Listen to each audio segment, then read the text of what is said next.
On today's episode of Let's Locums. For me personally, it tripled my income, which Wow. was, unbelievable to even imagine. And what made it even more was, like you had said, I had the ability to pick a lot of my scheduling.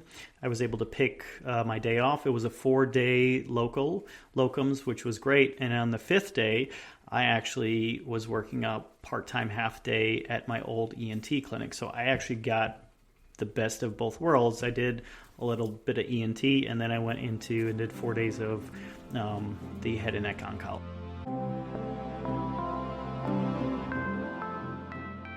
Welcome to Let's Locums, the podcast hosted by Drs. Mark and Allison Royer, ENT surgeons and the founders of SpecialtyLocums.com. Join us as we explore the world of locum tenens and help you navigate the options for a flexible and rewarding medical career. Hi, welcome to Let's Locums. This is Mark Royer. I'm an ear, nose, and throat surgeon and locum tenens physician. And today on Let's Locums, I'm joined by Pavel Rybin, a physician assistant in otolaryngology whose story spans from the Soviet Union to academic trauma centers to launching his own mobile ENT clinic in North Carolina. Pavel immigrated to the U.S. as a toddler, earned his degree in rehabilitation science in Georgia, completed PA training at Gardner-Webb, and has spent the last several years in general ENT practice. Most recently, he wrapped up a locums assignment at a Level 1 academic trauma center in Charlotte, North Carolina, gaining hands-on experience in head and neck oncology and academic medicine. In 2025, he took a big entrepreneurial leap and founded None of Your Ears Wax, a mobile ENT clinic serving the North Charlotte area with a focus on accessible after-hours care in a really awesome Class B Mercedes, which I can't wait to talk about. It's both brilliant branding and a business model that I'm really looking forward to talking about today. He's also a husband, father of 3, real estate investor, church involved, and as we'll get into, a dedicated garage gym lifter. We'll talk about locums as a PA, academic versus private practice, building a mobile clinic from scratch, balancing family with entrepreneurship, and what it takes to stay physically and mentally strong in medicine. Pavel, welcome to Let's Locums. I appreciate it. Thanks so much for having me. So I've known you now for a few months, and we actually had a conversation related to ENT and locums and service lines not too long ago. Today, I was supposed to be operating down in Kentucky, but got snowed in with, I think it's called Storm Fern. So I reached out. I was like, hey, man, you got any time? And you did. So I'm really excited that this worked out. I appreciate it. So, I have to start with your origin story because it's quite impressive. You were born in the Soviet Union. You immigrated to the U.S. as a young child, really as a baby, I guess. What's the family story there?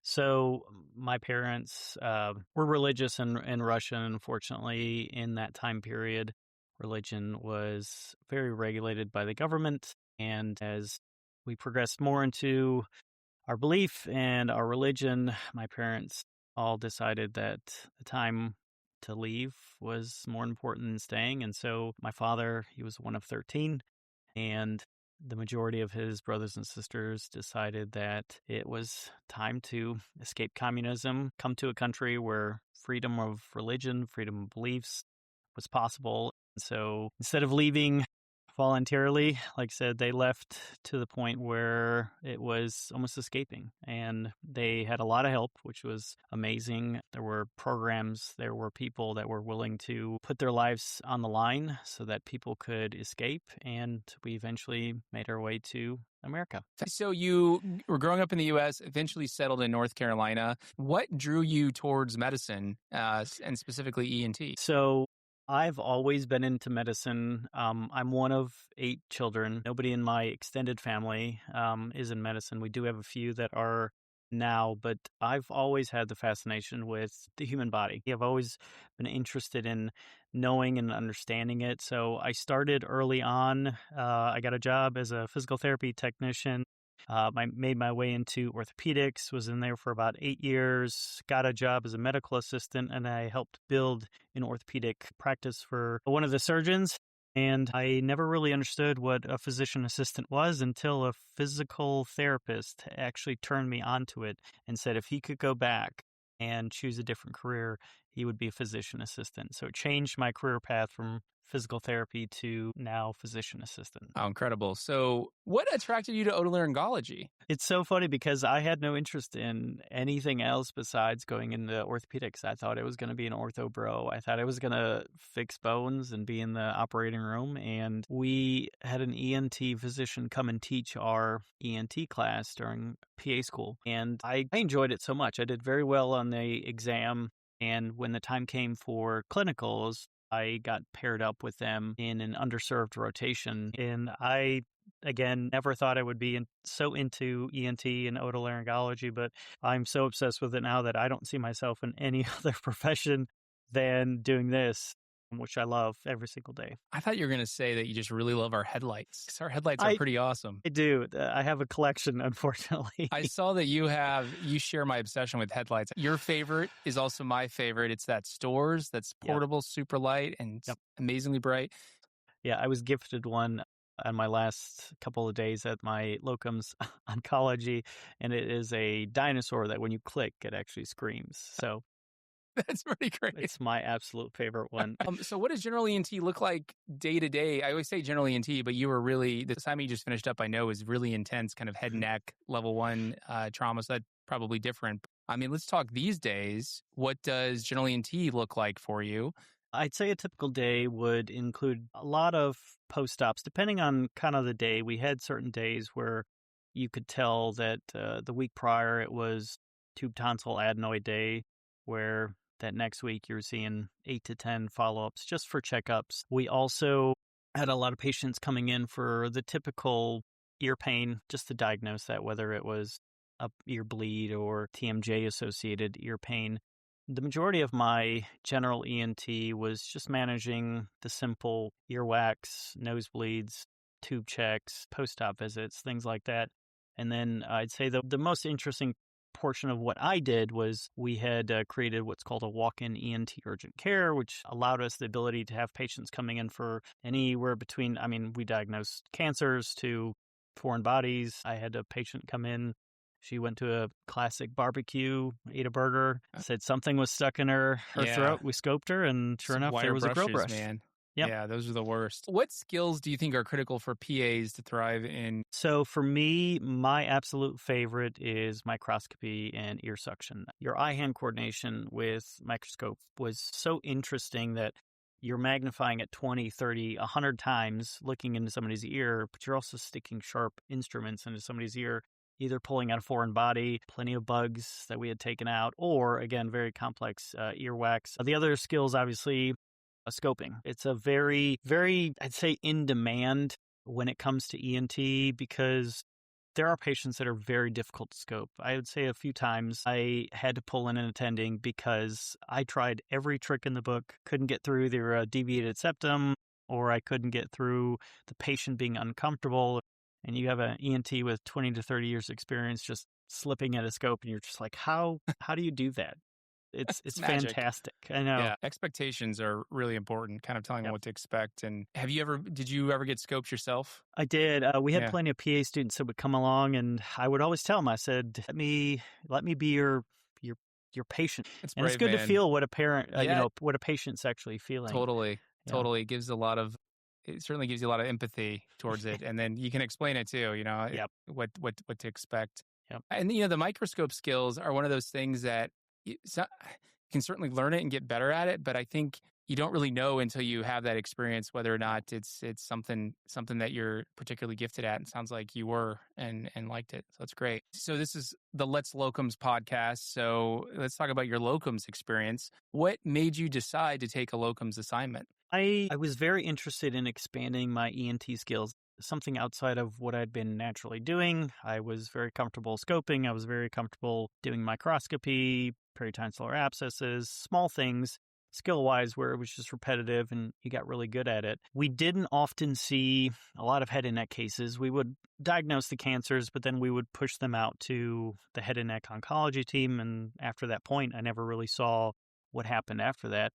And so as my experience in ENT gained and was kind of hitting a wall of education and learning more and more things, this local locums opportunity came up, which is outside of what typical locums is like because most people are traveling or going to a different place. They interviewed me and said, this is what we are going to be doing. You're going to be taking care of patients, inpatient, outpatient, and we'll be in the operating room. And I was very honest with them. I said, I have outpatient experience, I have a little bit of operating room experience, but I have zero inpatient experience. I said, listen, if you train me, I will do my best. I said, but I would love this opportunity because it would expand my ENT knowledge into more of the head and neck oncology rather than general ENT.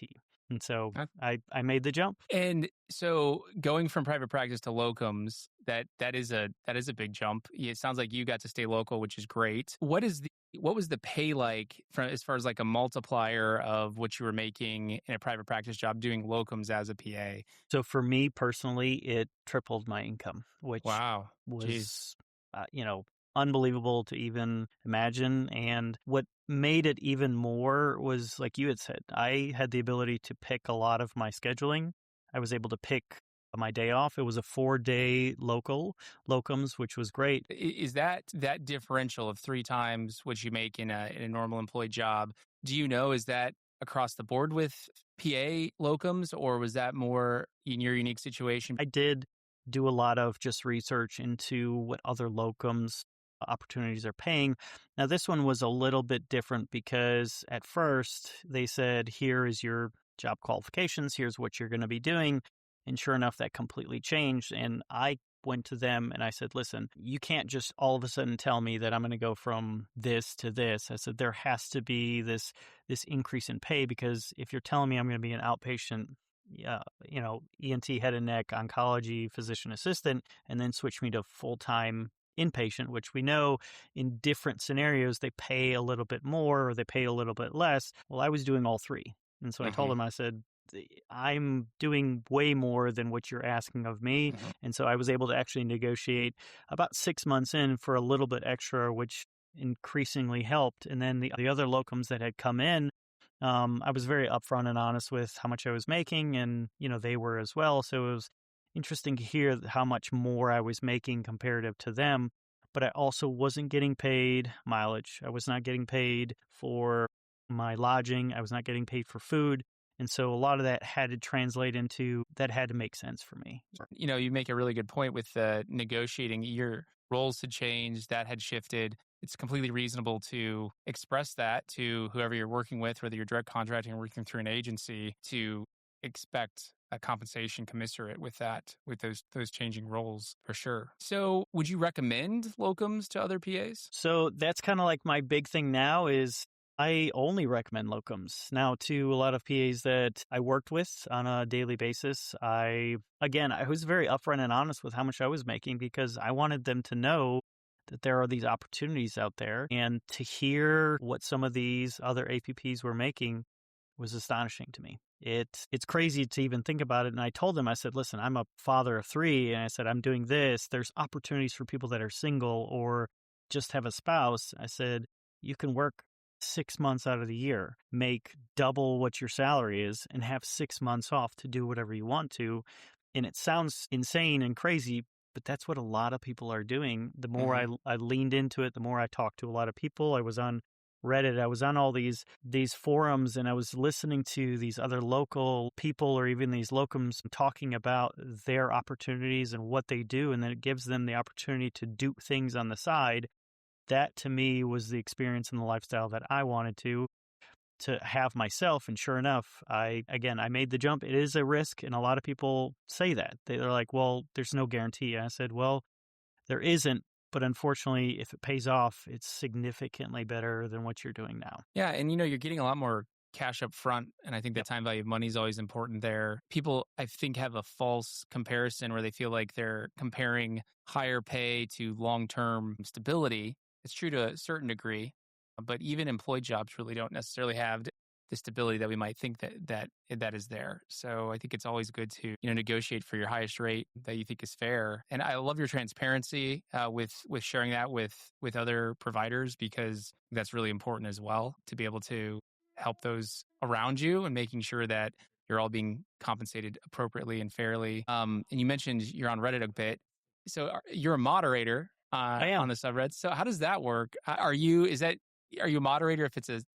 subreddit that you set up on your own, or can you join and become a moderator based upon your contribution? Yeah, so I've been on Reddit now for maybe over 10 years, and I'm involved in a lot of these medical Reddits. And I like it because, again, you have a lot of people that are just honest and upfront because there's anonymity in those subreddits and or even in those Reddits where people just don't care. They're like, you don't know who I am, so I'm going to just go out there and tell you everything that's true. And I trust the majority of information going out there because, you see a lot of these places talk about, oh, well, here's the average pay of here's what a PA makes or here's what an MP makes. And I tell people all the time, I said, if you really want to know what some of these people are making, I said, go and Reddit. I said, they're the Yeah. most honest people. They'll tell you what their job is, how much they're making, what their bonuses are, because there's just that freedom of I can express it. Nobody's going to tell me I'm in trouble. Nobody's going to tell me I can't say this. And so I go on there a lot and I give a lot of help to these upcoming and new PAs because they have all the same questions that everybody asks. It's what specialty should I go into? Should I do locums? There's a lot of questions on there of, hey, I'm 1 or 2 years in. Should I do locums? And to be honest, I tell a lot of people, I said, the first 3 years of your career should be learning. I said, learn 1, how to take care of patients, 2, an EMR system, and 3, as much skills as you can. Years 3 to 5, you're the most marketable PA you will be out there. And then after 5 years, you're going to be just to the point where you want a nice, comfortable job and you're not working so hard. And so it's a balance of what you are looking for. Sounds very similar to post-residency advice I give, for sure. Ton of overlap there. How much time does it take to be a moderator on a subreddit? Not much. You're really just one watching out for anybody that's posting inappropriate things. Daily, I'm going on there and, if we have like multiple Reddits with subreddits. And so you're trying to just navigate these people and say, hey, this question is better served in there. And then obviously there are these topics that just explode. Like we've had a couple political ones that, people start to really express their opinions. And then sure enough, having ones that are specific to APPs, physician assistants, and nurse practitioners, you're going to get the outliers of people coming in. There's plenty of residents and doctors that will come in there and express their opinions. Well, our job is, again, not to break up fights or to do anything. Our job is to really help our profession, and that's what we focus on. We want PAs and NPs to come in there and ask questions how it can better help and serve your career rather than coming in there and berating someone or saying negative things on it. So you have some of those posts that blow up. I just saw you had a post go, I would say viral on Instagram over, we just got I was mentioning earlier, we're snowed in here. You had this hilarious post with, it was like Lord Fourquad. Yep. Right? And it's basically talking about, I'll let you tell it, what that post was and the pushback you got from an interesting CEO. Yeah. So one, I love Shrek. Probably one of my absolute favorite kids films out there, even though, again, I watched it as an adult. And Lord Farquaad, his absolute favorite quote was, some of you may die, but it's a risk I'm willing to take. And so I put on there, this weekend, obviously CEOs are going to request that all medical personnel show up to work regardless of how you're going to get there. And, the running joke is pizza, though, right? Yeah. And the running joke is obviously, CEOs make a ton of money and they pay us very little. And people wonder why that we have this hardship in the medical life is because is it worth it for us? And so there were a lot of comments about people, calling out or not showing up. And then this one individual, which again, I'm not going to call them out, but started to make some comments and then called a few people a loser on there and even attacked me saying, I'm a PA that just likes to attack people. So, it's not true, by the way. Right. I've followed you for a while. Yeah. And if you're going to be someone that says that, and, for me, it's holding yourself accountable and to a higher standard. Obviously, I said a very nice and professional rebuttal back to them, but there comes a point where it's almost, I wanted to say where even as medical professionals, it's to the point where you can't even say things on your own personal page without being attacked. And it's like, what kind of a freedom do we have around here? Saying, it was a joke. Obviously, we said it in humorous tones, but some people just are so offended that they're now if you're a CEO, or you really should be saying that about the people that come in during these hard times and work their butts off. And, I remember one time for Christmas, we got blankets as bonuses. Everybody's expecting $500-$600 bonus checks in the mail. And sure enough, they're like, nope, here's some blankets. And we're like, I know how much money I make, you guys. Like, come on. Yeah, my favorite hospital bling appreciation story was they were giving, it was doctor's day, and so they were giving out come by the staff lounge, right? Yeah. So we happened to be, it's like one of the couple of hospitals in town, we happened to be there, like, oh, Allie, we should swing by. So we swung by, and it was an umbrella, all right? It was this little cheap umbrella, it's fine, but they gave one to me, and then they looked at Allie and they want to give one to her. I'm like, are you a doctor here? Like, okay, I know she's a woman. I know. No, she's not my nurse following me around. But yeah, it's a frustrating thing. I found it interesting too that the CEO, her whole point was, well, I show up or whatever. I found it interesting that she's, surfing Instagram for people to start attacking during this storm that's going on. There are many things that kind of stood out.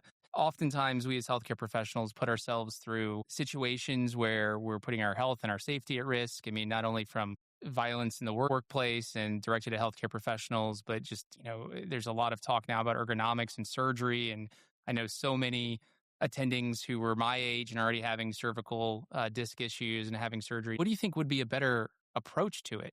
Is it truly just higher compensation for our people that are providing the care? The patients have to be seen, right? Is it a hospital providing like Humvees to pick people up? I mean, what is the answer there? I think it's a combination of all those things. I mean, if you think about the resources that are available to, one, like you said, to protect medical personnel. I have been at hospitals where they have their own transportation systems. They literally have buses that come and pick up the patients and drop them off and do all these other things. And for them to say that you couldn't do something like that for the people that are risking their lives to help other people, because patients will find a way to get to the hospital. And if anything were to happen to you on the way to the hospital's going to be like, well, that's not our fault because you weren't on the clock and you're not on our property. Mm-hmm. And so that's where the double-edged sword comes in, is everybody wants the answer. And that's the hardest part about it, is our jobs don't stop. That's the one thing I tell people. I said, we work 365, 24/7, whether it's Christmas, Thanksgiving. We signed up for this. And I understand that is what I am choosing to do, but it has to be worth it at some point to me. And that's either safety, or that's monetary, or that's a combination of both. And so it's a hard question to answer. And that's where, again, the higher ups, the leaders, like the one that was messaging on there, instead of putting down some of these medical professionals, could have easily said, listen, I am willing to listen to you guys. Like, what can I do, or what can we do as an organization to make sure that this is worth it for you? I've never seen that, never heard that, and it doesn't happen often. And so that's where our behavior comes in. And is, sure enough, Lord Farquaad's quote is so on point, because that's how we see the suits, or the people that are higher up. That's how they manage everything. Well, until we have people like you willing to call that out. Yep. I mean, you have to call it out and realize, hey, this may be the way things have been done for decades, but it's not okay going forward. Until that continues to happen, it's not going to get better, and it needs to change. So I appreciate you putting yourself out there and being the direct recipient of CEO, who, it was hilarious because her whole point was that she's not a normal CEO, but then she goes on to just like prove your point over and over, and probably completely lacked the insight to realize that's what was going on. So anyway, so I will say at this point, and we'll link all this stuff below, but your Instagram is great. Tell me what the handle is. It's Pavel, the ENT PA, and the Pavel, the PA is capitalized in my name, because PA and Pavel versus what I do. I'm a PA as well. The ENT PA, I highly recommend it. So the other thing I started seeing popping up was your mobile ENT clinic. Mm-hmm. So called None of Your Ears Wax. First of all, incredible name. Where did that come from? So funny story. My kids like to say none of your beeswax a lot. I mean, I was just sitting there. I was like, getting pretty angry, because I'm like, guys, you got to stop saying that. And I don't know, out of the blue, I was just like, it's None of Your Ears Wax. And I was just like, oh my gosh, that is the absolute best name for anything. And when I created this company, I was like, I wanted something where people were like, they read it and it laughs at them and then it intrigues them, right? So it's like, well, what does that mean? And sure enough, the majority of what I was doing in general ENT was cleaning out earwax. And so ENT, everybody thinks like, oh, you guys just clean out earwax all day. Well, we do, but we do other things. And so I kind of put that into the name, and then mobile ENT NC was kind of the sub name to put it all together so that people knew that it's not the only thing that I do. So I love this business idea. I love this service. So it's a mobile ENT clinic. 60% of what's seen in urgent care is ear, nose, and throat related. So it's a huge part of why people are seeking care. You are providing that in a way that you can either do home visits or pull the ENT clinic on up. And the mobile ENT clinic, for some background, is a Mercedes Sprinter van that has been modified. I know we were talking earlier and you had found it on Facebook Marketplace, got a really solid deal on it. It already had the sink, I believe, in it. Yep. Or Sink and electricity. Sink and electricity, and then you outfitted it completely to be, I think there's even an ENT chair in there. So I just saw this and I was like, wait a second, did I dream this up? Like, is this real? Is this AI? Like, this algorithm is getting insane because like, what a cool thing. It combines my love for, and my 7-year-old's love for the one time we had an RV, my desire to always get a mobile or get a Class B Sprinter van and ENT. And I was like, wow, this guy, I got to talk to this guy. This is incredible. But tell us a little bit more about the logistics, vehicle equipment, how you're scheduling, payer mix with this business. In North Carolina, they recently passed a law that essentially said that you didn't need to have a brick and mortar clinic anymore to have a mobile ENT clinic. And so it gave way to... Was this ENT specifically or just any clinic? No, this is just mobile clinics in general. There's a lot of other ones. Specific law for it. Wow, that's great. Yeah, so it was great because obviously I didn't have a brick and mortar office and I wasn't going to create one because of the overhead and the costs. And so I wanted to find something that I could pay off completely. And so it goes back to the locums. I made so much money that it allowed me to take off this whole next year and really focus on what I'm doing with this. And so the logistics behind it is, obviously you got to treat it like it is a clinic itself. So you need to have a hand washing station. All your cabinets need to have locks on them. I have a fully integrated electrical system where I can turn the van off and it runs on its own power. I had to rebuild that, unfortunately, because it wasn't up to spec for whoever did it prior. And so this one has been completely outfitted with an electrical box. You can plug into an outlet, you can charge, you can do whatever. And then it has an AC system, it has a fan system. It also has, again, like you said, it has a microscope that on the back wall, it's literally built like the walls that are in your house. It has studs, it has wood that I can hang certain things up on it. I have a fully integrated ENT cabinet that has suction, it has the pressure, it has the pull-out cabinets that have all of my ENT equipment in it. I also have a Welch Allen, it's a wall otoscope with blood pressure and heart rate and every temperature reading on there that came with it. The flooring was completely done. It's insulated. I've never wanted anything more. I mean, I think it's time you sell that to me and start the next one. We can just retrofit all these vans. That would be what a cool thing. I love it so much. So what's been the hardest thing about launching? I would say just getting into the habit of how you transition from seeing a patient or getting a patient on the schedule, going to them, figuring out time-wise, location. Because obviously I want to see everybody in every location possible, but you really have to kind of keep it local to the point where obviously if I'm doing this after hours, then you're also, is this around traffic? Is this around when people are leaving? Am I meeting you at your residence? Do I have to meet you at a place where it's convenient for you? Do you have to come to a place closer to me? I've driven 30 minutes to see somebody. I've driven 10 minutes to see somebody. And, a 10-minute visit can, a 10-minute visit can turn into a 30-minute visit. And so that kind of changes that dynamic. The big thing that I wanted to focus on was I'm accessible. So it's like you can still sit at your home and I will still come to you. You don't have to sit in a waiting room. You don't have to wait on anything. And I send all the paperwork to you so you can fill it out. It will automatically come back to me. And then me filling out my documentation is pretty simple because I have all the information prior to walking into your home or coming up to your house. And so it makes things a little bit easier. It's also cash-based. The big thing on that, obviously, is it allows me as a provider to focus on treating the patient and seeing them rather than saying, what's my coding going to be? What's my CPT? What's my billing? Yeah, It's it would take a focusing on year and a patient. half for United to Yeah. pay a mobile clinic, regardless of the state laws, if Yeah. that. Maybe by 2050. So cash is the only thing that makes sense in that situation. What has worked better than expected? I would say the amount of people that wished I was up and running like 3 or 4 months ago, when it was a time where people were going through October, November was a really bad upper viral ear infection time. And, you want to be available for those times. School's kind of back into session. So obviously there's that gap where people aren't available for it. But for me, it's just that the convenience of so many people are like, I wish I knew about you sooner. I wish I knew about you at that time, because our care is not always right. So like a family practice, you're going in every 6 months to a year.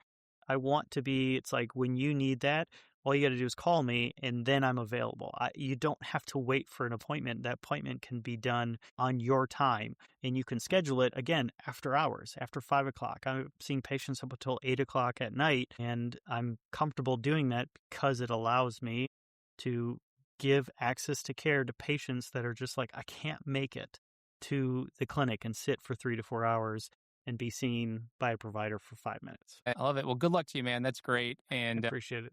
if you ever want to upgrade your ride, let me know.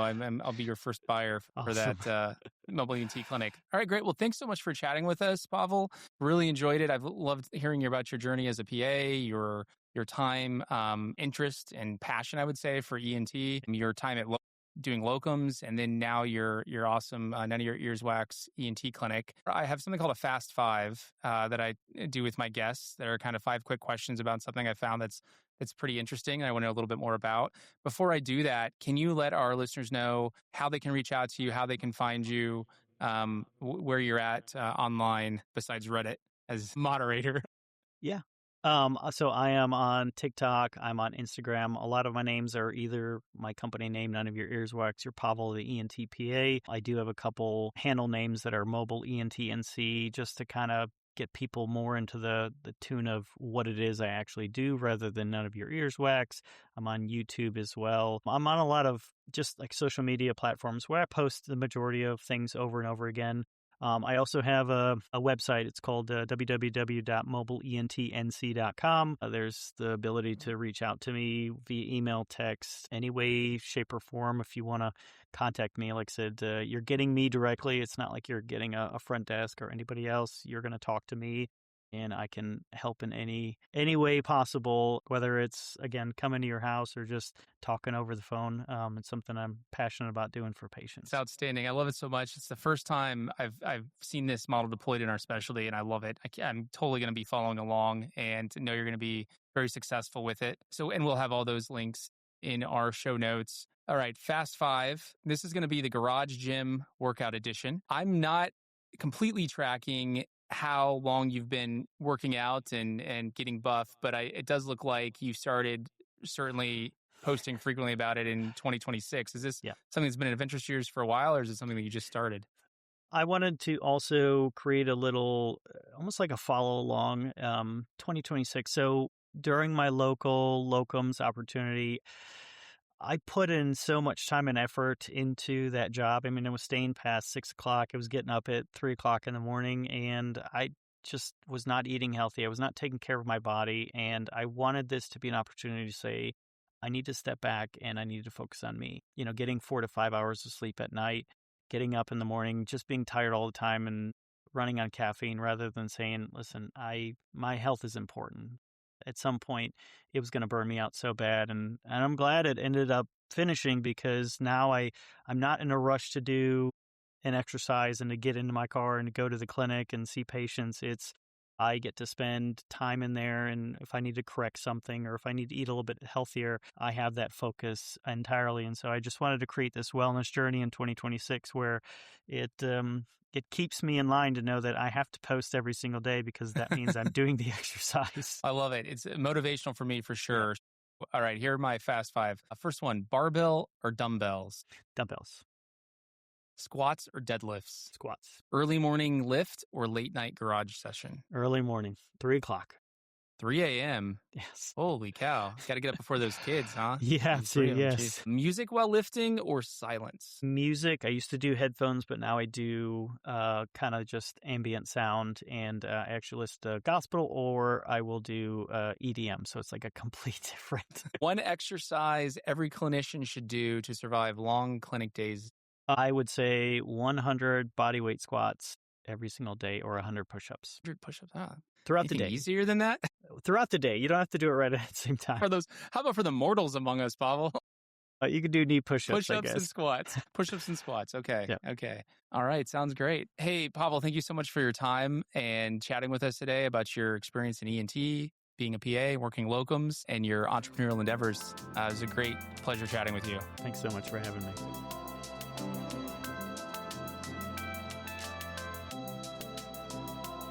You have been listening to Let's Locums, a podcast brought to you by SpecialtyLocums.com and hosted by Drs. Mark and Allison Royer. SpecialtyLocums.com is a physician-run locum tenens company. We're dedicated to providing the best locum tenens opportunities for our amazing healthcare providers.